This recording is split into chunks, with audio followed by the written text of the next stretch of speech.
안녕하세요. 현재 서울에 거주하고 있는 30대 중반의 여자입니다. 결혼한 지는 이제 2년째이고 아직 아이는 없어요.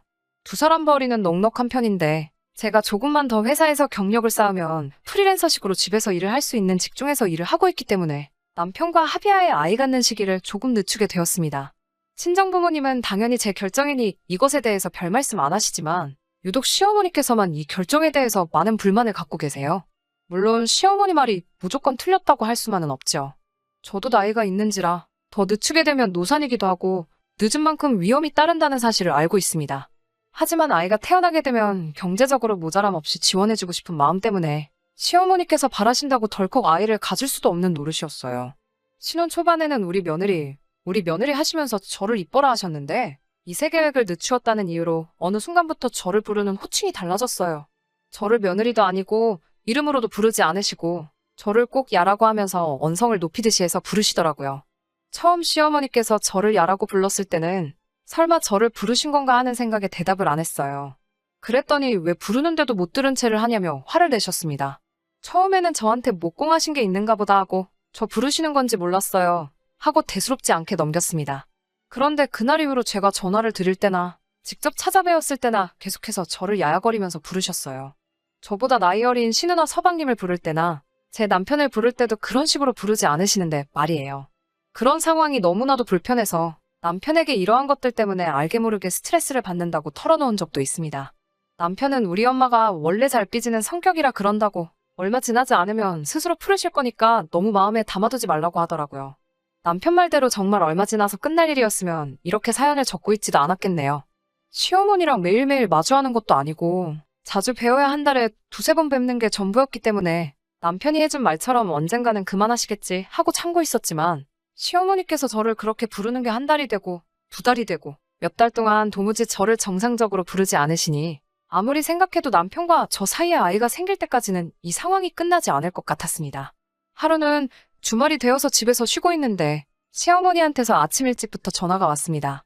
신은혜랑 서방님이 시댁에 방문을 한다고 하니 저희도 와서 밥 먹고 가라고 하셨습니다. 저는 웬일로 밥까지 차려주신대? 하고 의아해했었고 남편도 그것 보라고 이제 어머니가 화가 많이 풀리신 것 같으니까 이참에 용돈도 조금 드리고 다시 좋게 잘 지내보자고 기뻐하더라고요. 기뻐하는 남편의 모습도 어머니가 이제 화가 풀리셨다고 하는 말도 솔직히 마음에 썩 와닿지는 않았어요.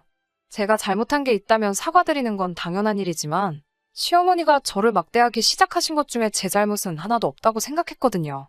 그래도 이참에 저도 오해가 있었다면 푸는 게 좋겠다는 생각이 들었습니다. 남편이 원하는 대로 용돈 봉투 두둑하게 하나 만들어서 시댁으로 향했어요. 시댁이 저희나 신은혜나 둘 다 멀지 않은 거리에 있어서 자주 찾아뵙기는 했는데 그날은 시댁에 가니 신우나 서방님 댁은 보이지 않고 어머님 혼자 계시더라고요. 집안에서는 음식을 준비하거나 하는 냄새조차 나지 않았어요.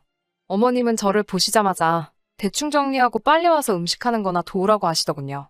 준비해 놓으신 재료들을 보니 불고기며 잡채며 유독 손이 많이 가는 재료들이 준비되어 있더라고요. 신은혜는 조금 늦는다고 하니 오기 전까지 저보고 음식을 준비하라고 하셨습니다. 저 혼자 음식 준비하면서 혹시나 하는 마음에 신우에게 문자를 보내봤는데 신은혜는 늦는다고 한 게 아니고 점심 지나서 오라고 연락을 받았다고 하네요. 저 혼자 음식 준비하게 하려고 미리 계획해두신 상황이었던 거예요. 저도 어머님 혼자 일 시킬 생각도 없었고 도와드리는 것이 아무런 문제가 되지는 않았지만 일부러 저한테 일을 시키기 위해 계획을 하셨다는 그 심보가 참 고약하다는 생각을 했습니다. 음식 준비를 하는 도중에 신은혜가 도착을 했어요. 어머님께서 신우 보고 왜 이렇게 일찍 왔냐고 물으시는데 분위기를 보아하니 신우가 저희 연락에 심상치 않은 기운을 감지하고 부랴부랴 서둘러서 준비해서 온 것 같더라고요. 신우는 도착하자마자 저 혼자 음식을 준비하고 있는 주방으로 들어와 자기도 돕겠다고 나섰어요. 거실에 앉아서 TV를 보고 계시던 시어머니는 그걸 너가 왜 하니? 쟤 혼자 하라고 해. 어이야, 내가 거의 다 도와줬으니 이제 혼자 할 수 있지? 라고 하셨어요. 음식 간 보는 것 말고는 도와주신 게 없었지만 말이에요. 신우는 제 눈치를 보면서 안절부절 못하고 있었습니다. 괜히 여러 사람 불편할 필요 없겠다 싶어서 준비 거의 다 끝났으니 혼자 해도 문제가 없다고 차 끌고 오느라 고생했을 텐데 그냥 쉬라고 했어요. 아무튼 식사가 다 끝나고 나서 신우가 언니가 음식 준비를 했으니 뒷정리는 자기가 하겠다며 자리에서 먼저 일어나더라고요. 시어머니는 신우한테 그럴 필요 없다고 친정 왔으면 편하게 쉬라고 하시면서 뒷정리도 재보고 하라고 하시더군요. 여자들이 시집살이 하느라 고생이 많은데 친정에서라도 마음 편히 있으라면서요. 순간 여태껏 참아왔던 게 터져나와서 시어머니께 대들었습니다. 이름도 있고 다른 호칭도 있는데 왜 저한테만 콕 집어서 야야, 제재하면서 부르시냐고요. 시어머니는 제 말에 완전히 기분 나빠하시면서 더욱더 보란듯이 큰 소리를 치셨습니다. 저거 말하는 꼬라지 좀 보라고 말하며 이번에는 또 니네 엄마가 어른한테 일일이 말대꾸 하라고 가르치든 이라고 말하며 이제는 저희 엄마까지도 니네 엄마라고 부르시며 저에게 잔소리를 시작하셨습니다. 방금 전 식사하면서 서방님하고 대화할 때는 사돈 어르신들은 잘 계시냐며 안부를 물으셨으면서 알고 있는데도 의도적으로 제 기분 나쁘라고 콕 집어 니네 엄마라고 말씀하신 게 다 티가 났어요. 집에 돌아오니 남편은 제 편을 들어주거나 제 기분을 살피지는 못할 망정 저보고 너무 성급했다고 하네요. 애초에 시어머니와 풀러간 거 우리가 용돈 봉투도 준비했고 제가 거기서 조금만 참았으면 별일 없이 끝날 일이었다면서요. 오히려 좋은 기회를 제가 망쳐버렸다는 식으로 서운하게 말을 하더군요. 정말 속이 상합니다. 중간 역할을 해줬으면 하는 남편이 무조건 제 편을 들어주지는 못하더라도 어느 정도 제 보호막이 되어주었어야 하는데 그 와중에도 무조건 제 잘못이라고 말하면서 제 탓만 하는 게요. 남편 말처럼 언젠가 시어머니도 기분이 풀어질까요? 정말 우리 사이에 아이가 생길 때까지는 제가 참고 견뎌야 하는 건가요? 어디 가서 말은 못하겠고 그냥 넋두리식으로 사연 한번 보내봤습니다. 안녕하세요. 오랜만이에요. 아마 제 사연 들으시면서 답답하셨을 분들도 많으리라 생각됩니다. 일부러 시어머니 피하는 것도 한계가 있고 저도 더 이상 참지 않기로 결심을 했어요. 기회는 생각보다 빨리 찾아왔어요. 지난 구정 때였습니다. 남편만 시댁으로 따로 보내고 저는 친정에서 시간을 먼저 보냈습니다. 신은혜가 명절 일정을 끝내고 시댁에 방문하기로 한 날에 맞추어서 저도 그날 시댁으로 향했어요.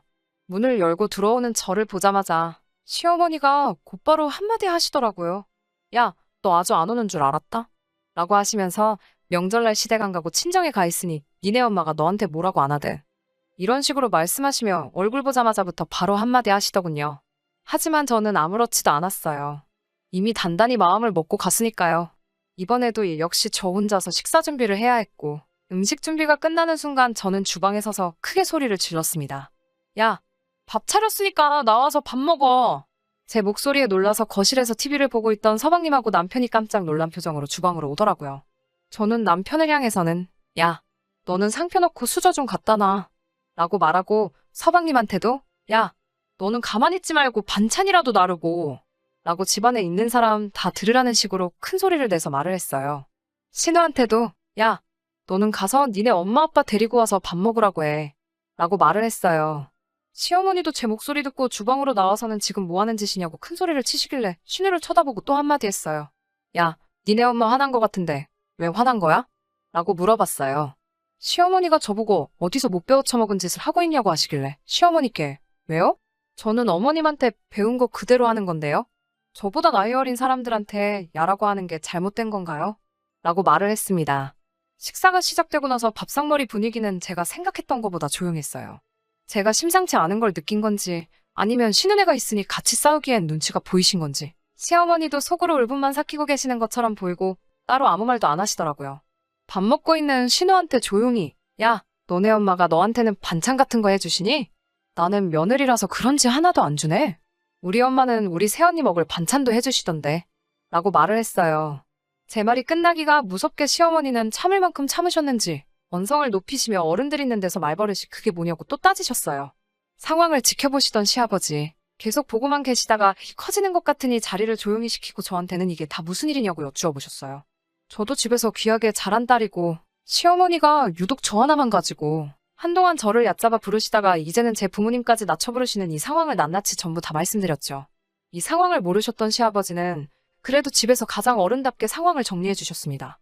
시어머니한테 말버릇이 그게 뭐냐고 저를 나무랄 줄 알았는데 시어머니에게 그게 진짜냐고 먼저 물어보면서 아무리 그래도 그렇지 다른 사람도 아니고 며느리를 그렇게 부르면 어떡하냐고 어머님에게 뭐라고 한마디 하셨어요. 저한테도 그래도 경우가 있으니 앞으로 이런 일이 있으면 먼저 대화로 풀어보고 그래도 해결이 되지 않는다면 다음부터는 자기한테 먼저 말을 해달라고 하시더군요. 그 순간만큼은 시아버지가 제 남편보다 훨씬 든든해 보였어요. 시어머니는 제가 그걸로 그렇게 스트레스를 받고 있는지 몰랐다며 미안하다고 저에게 사과를 하셨는데 억지 사과이긴 하지만 저에게 미안하다고 다음부터는 조심하겠다고 하시는 말씀을 들으니 마음 하나만큼은 정말 후련하고 편해지더라고요. 아무튼 저도 시어머니께 죄송하다고 사과를 드렸어요. 저도 아이를 갖는 일에 있어서 더 이상 시간을 끌고 싶은 생각이 없다고, 올해가 가기 전에 꼭 좋은 소식을 전해드리겠다고 말씀드렸어요. 그렇게 그날 사건은 훈훈하게 마무리되었습니다. 아, 그리고 신우와 서방님하고는 잘 풀었습니다.